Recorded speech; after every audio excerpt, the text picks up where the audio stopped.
အလစ်ဖီရဲ့ဘာသာစာရဲ့ပြောဂျီမ်ဟာခွာရဲ့လေ့ကျင့်ပြီးသွားပြီဆိုတော့အဲ့ဒီဟာနဲ့ပတ်သက်တဲ့စလုံးဆက်လေးလေ့ကျင့်ကြည့်မယ်ဥပမာအလစ်ဆိုရင်ဘာအလစ်ပေါ့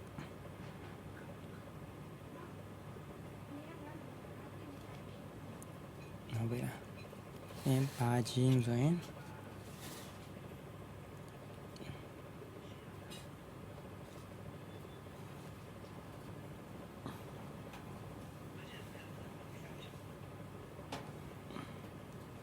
ဟုတ်ပြီ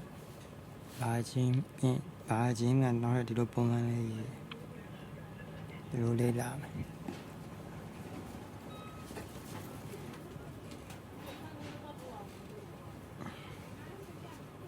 ဟုတ်ပြီနော်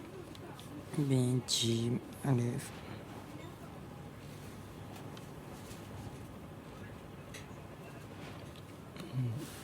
ပြီးဂျင်းပါ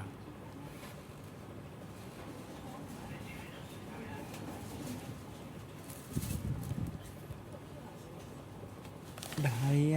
အရင်သင်ခန်းစာတွေမှာသိရမလားအဲ့ဒီအတိုင်းလေ့ကျင့်ခဲ့မယ်ဆိုရင်အခုဒီလေ့ကျင့်ခန်းကြီးတော့မယ့်နေရာကျတော့လွယ်သွားပြီသူကလည်းသူရေးတတ်သွားပြီဟုတ်တယ်မလားအရင်ကတိတ်ချမရေးတတ်ဘူးဆိုရင်အခုလည်းရေးတတ်မှာမဟုတ်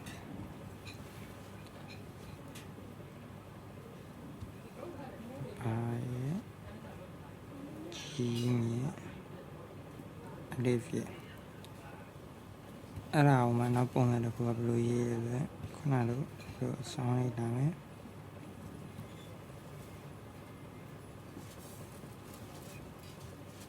ဟုတ်ပြီနော်အဲ့လိုလည်းရေးပြီးရင်ဂျင်းပါအလစ်ပေါ့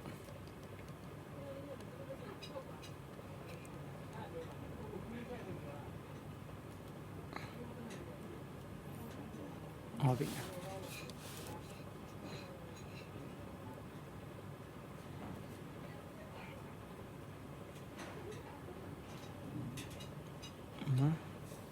ပြီး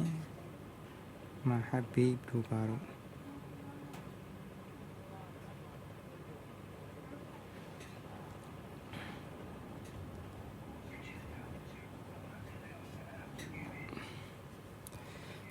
ဒီအနောက်မှာရှူရှာကဒီတစ်ခုတည်းပို့ပြီးတော့လာမယ်ဆိုရင်ဒီရှူရှာပထမတစ်ခုအရှိလေးဆွဲပြီးရေးနော်တချို့ကြတော့လေဒီလိုရေးရတယ်ရှိ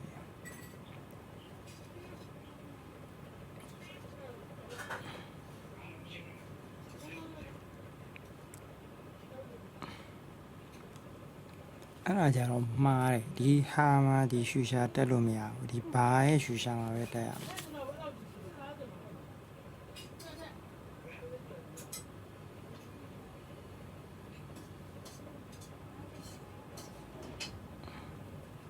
ဟုတ်ပြီ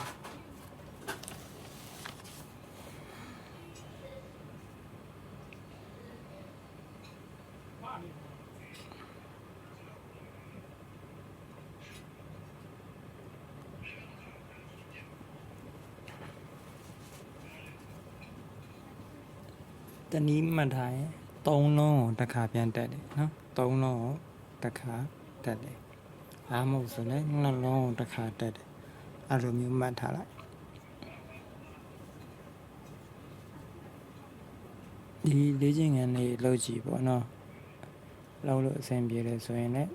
ရှေ့စားပြီးလေ့ကျင့်ပေါ့အဆင်ပြေဘူးဆိုလည်းဒါလေးပြန်လေ့ကျင့်ကြည့်ပေါ့